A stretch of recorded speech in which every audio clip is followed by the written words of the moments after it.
মন খারাপ? চলো পিকনিক করি। আচ্ছা থাক, চলো পিকনিকের একটা কবিতা শুনি। আসসালামু আলাইকুম, আশা করি সকলে ভালো আছেন।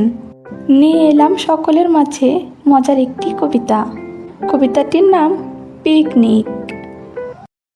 পিকনিক মানে হই হুল্লোড়, পিকনিক মানে খুশি, পিকনিক মানে সবার মুখে লেগেই থাকে হাসি। পিকনিক মানে রান্না বান্না, বিশাল আয়োজন। পিকনিক মানে সবাই ব্যস্ত, খুশিতে সারাক্ষণ।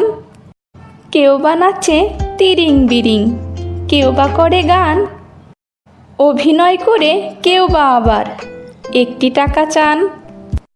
খেতে বসেও থাপাথাপি করছে ছোটোর মতো, এমন সময় ভুলে গেছে তাই মনের দুঃখ যত। খাওয়া দাওয়া নেচে গিয়ে পিকনিক হলো শেষ, ভীষণ মজায় কাটলো যেদিন, দারুণ লাগলো বেশ।